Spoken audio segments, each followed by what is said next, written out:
Hello everyone, आप सभी का स्वागत करता हूँ इंडियन स्टॉक स्कैनर पे। चैनल पे नए हैं तो चैनल को सब्सक्राइब कर सकते हैं।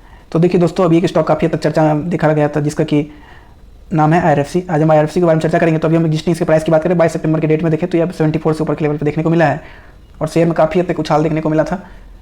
जैसा कि आप जानते हैं, जिन्होंने इस लेवल पे आपके 78 के लेवल, अगर हम 36 37 के भी लेवल पे जिन्होंने होल्ड किया था शेयर्स को और अभी तक पोजीशन बना के होल्ड किए हुए हैं, तो उनको अच्छा खासा एक रिटर्न देखने को मिला यहाँ पे शेयर में। ओवरऑल कंपनी की बात करें यहाँ पे तो 10th आपका ये मोस्ट वैल्यूड PSU में शामिल हो गई थी कंपनी, जब इसने 1 लाख करोड़ से ऊपर का यहाँ पे मार्केट कैप को अचीव कर लिया था। साथ ही अगर स्टॉक की बात करें तो 52 वीक हाई पे स्टॉक यहाँ पे देखने को मिला था पिछले वीक में, जो कि 76 के ऊपर के लेवल को देखने को मिला था स्टॉक। ये कारोबार में अगर हम चर्चा करें तो देखिए, मुख्य रूप से इसका जो काम है वो रेलवे को, ये इंडियन रेलवे को फंड प्रोवाइड करवाती है कंपनी विभिन्न मार्केट सोर्सेज से। अगर कंपनी स्टैब्लिशमेंट की बात करें तो ये 1986 की कंपनी है।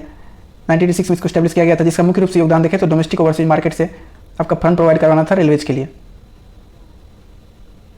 कंपनी पब्लिक सेक्टर एंटरप्राइज के रूप में काम कर रही है, जिसका कि administrative control ministry of railway और गवर्नमेंट ऑफ इंडिया के द्वारा किया जाता है।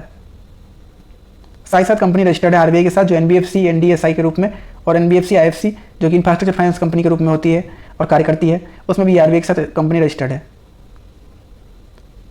प्राइमरी ऑब्जेक्टिव की बात करें IRFC की, तो ये मुख्य रूप से जो इसके रेलवेज के जो एक्स्ट्रा बजटरी रिसोर्सेज के रिक्वायरमेंट होते हैं उसको पूरा करवाने में कंपनी का महत्व रूप से योगदान देखने को मिलता है, जो कि विभिन्न मार्केट सोर्सेज से आपका कंपटीटिव रेट पे फंड बोरो करके और इंडियन रेलवेज को प्रोवाइड करवाती है। कंपनी के प्रिंसिपल बिजनेस की बात करें तो ये मुख्य रूप से बोरो फंड करती है और उसको फाइनेंशियल मार्केट के थ्रू इस में इन्वॉल्व होती है कंपनी, जो कि एसेट्स के रूप में या फिर लीज के रूप में इंडियन रेलवेज के लिए देखने को मिलता है।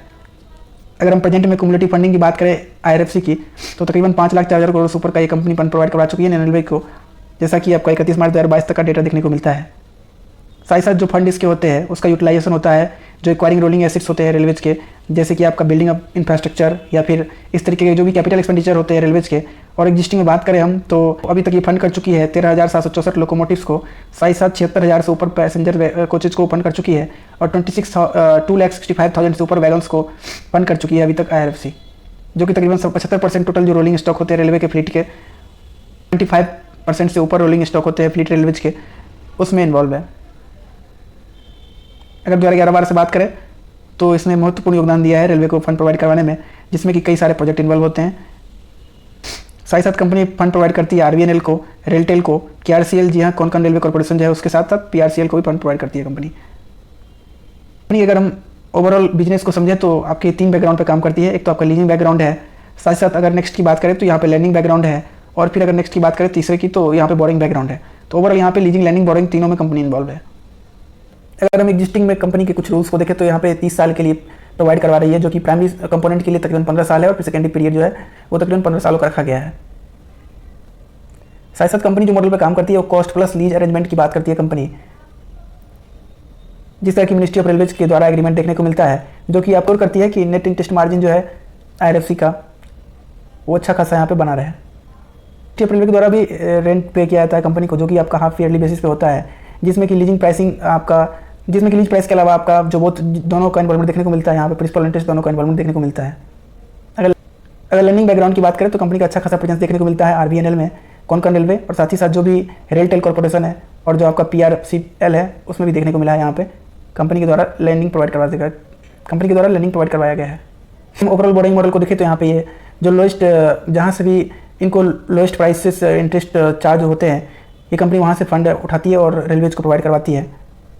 साथ ही साथ कंपनी का यहाँ पे इन्वॉल्वमेंट जो आपका टैक्स फ्री बॉन्ड्स होते हैं उसको भी इशुएंस, जैसा कि आप 54 EC में इनकम टैक्स में देख सकते हैं, वहाँ भी देखने को मिलता है।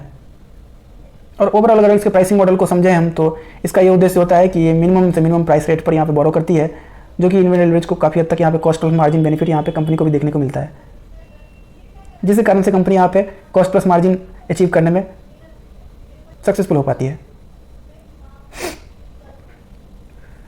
अब बात कर लेते हैं हम पोस्ट IPO की। तो इसका जो IPO लाया गया था वो 2021 में 18 जनवरी को यहाँ पे आप देख सकते लाया गया था।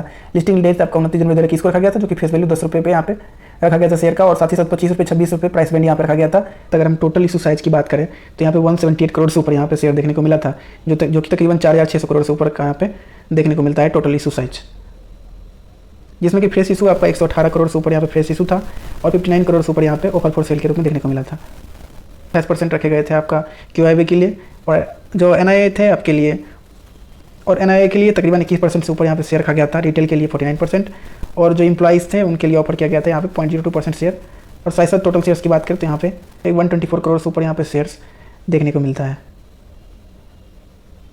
जो सब्सक्रिप्शन हुआ था वो अच्छा खासा सब्सक्रिप्शन यहाँ पे देखने को मिला था। और क्यूआई की बात करें तो 3.78 टाइम्स यहाँ पे क्यूआई में, और साथ ही साथ एनआईआई की बात करें तो 2.67 से यहाँ पे देखने को मिला था। साथ रिटेल की बात करें तो 3.66 यहाँ पे देखने को मिला था। एम्प्लॉय की बात करें तो अच्छा खासा यहाँ पे 43 टाइम्स से यहाँ पे ज़्यादा आपको देखने को मिला था। और टोटल की बात करें तो 3.49 यहाँ पे टाइम्स आपका सब्सक्राइब हुआ था। तो कंपनी के फंडामेंटल्स को, तो फंडामेंटल्स यहाँ पे अच्छा खासा बेहतरीन देखने को मिलता है। अगर हम इस तरीके से देखें, आपका क्वार्टरली बात करें तो यहाँ पे अच्छा खासा देखने को मिलता है। क्वार्टरली में एक स्टेबिलिटी देखने को मिलती है कंपनी के अंदर। और जैसा कि जानते हैं आप सभी कि ये कॉस्ट प्लस मार्जिन के फॉर्मेट पे चल रही है PSU, तो इस तरीके से अच्छा खासा यहाँ पे आपका नेट प्रॉफिट की बात करें तो नेट प्रॉफिट यहाँ पे एग्जिस्टिंग जो आपका जून 2023 का जो रिसेंट क्वार्टर था उसमें भी यहाँ पे 1550 करोड़ से ऊपर का प्रॉफिट देखने को मिला था। यहाँ पे बीच में थोड़ा सा हिट हुआ था, लेकिन अच्छा खासा यहाँ पे अगर एक बेहतरीन पोजीशन के साथ देखें तो बढ़िया यहाँ पर रिजल्ट देखने को मिलती है। तो यहाँ पे बढ़िया यहाँ पे रिजल्ट एक देखने को मिल जाता है। अगर हम ईयरली रेवेन्यू की बात करें तो यहाँ पर अच्छा खासा एक इंप्रूवमेंट देखने को मिला है, जो कि बेहतरीन यहाँ पे आप एरो के रूप में देख सकते हैं। अच्छा खासा यहाँ पे बेहतरीन कैंडल बना रही है कंपनी। नेट प्रॉफिट की बात करें तो नेट प्रॉफिट में यहाँ उछाल को देखने को मिला है, जो एग्जिस्टिंग आपका लेटेस्ट मार्च 2023 ईयर का है। तो यहाँ पे 6300 करोड़ से ऊपर का यहाँ पे प्रॉफिट के साथ बनी हुई है कंपनी। बैलेंस शीट की बात करें तो बैलेंस शीट भी यहाँ पे अगर हम इसको एक चार्ट एंगल के रूप में देखें तो बढ़िया परिणाम यहाँ पे बैलेंस शीट भी स्ट्रॉन्ग देखने को मिलता है कंपनी का। फाइनेंशियल रेशियोज के बारे में चर्चा करें तो जो ऑपरेटिंग प्रॉफिट मार्जिन है वो तो यहाँ पे बहुत ही अच्छा 99% देखने को मिलता है। Operating profit margin net profit की बात करें तो 26% से यहाँ पे ऊपर। और रिटर्न ऑन कैपिटल की बात करें तो यहाँ पे 5.32%। रिटर्न ऑन इक्विटी की बात करें तो 14%। EPS की बात करें तो 4 रुपये यहाँ पे आपका 4 रुपये 85 पैसे का EPS यहाँ पे देखने को मिलता है, जो कि बेहतरीन लेवल को यहाँ पे दिखाती है। IM वैल्यूएशन रेशियो की बात करें तो PE रेशियो की बात करें तो 15.7 टाइम्स यहाँ पे देखने को मिलता है। अगर डिविडेंड की बात करें तो यहाँ पे 2% एवरेज डिविडेंड यहाँ पे देखने को मिल जाता है कंपनी के द्वारा। प्रोमोटर्स होल्डिंग की बात करते हैं, प्रोमोटर्स होल्डिंग में स्टेबिलिटी है, जो कि 86.36% यहाँ पे आपका पिछले अगर हम 4 क्वार्टर की बात करें तो इसी तरीके से प्रोमोटर्स पोजीशन के साथ बने हुए हैं। अगर रिटेल इन्वेस्टर की बात करें तो रिटेल इन्वेस्टमेंट में यहाँ पे काफ़ी हद तक तेजी देखने को मिली है, जिसके बाद स्टॉक में भी काफ़ी हद तक वॉल्यूम ट्रेड काफ़ी हद तक बढ़ गया था। अगर हम एग्जिस्टिंग में बात करें तो यहाँ पे 10% से ओवरऑल देखें तो 10.5% के आसपास आपका रिटेल इन्वेस्टर यहाँ पे बने हुए हैं। अगर अदर DII की बात करें तो यहाँ पे 1.25% यहाँ पे DII भी मौजूदगी देखने को मिलती है। FII की बात करें तो 1.4% यहाँ पे FII भी देखने को मिलते हैं। डिविडेंड की ओवरऑल बात करें तो यहाँ पे जो रिसेंट डिविडेंड की बात करें तो 15 सितंबर 2023 को यहाँ पे 70 पैसे का डिविडेंड, और यहाँ पे इस तरीके से आपको 80, 63, 70 पैसे का पिछले वर्षों में देखने को मिल जाएगा। उम्मीद करता हूँ हमने IRFC के कंप्लीट मॉडल को डिस्कस कर लिया है। वीडियो में बने रहने के लिए आप सभी का धन्यवाद।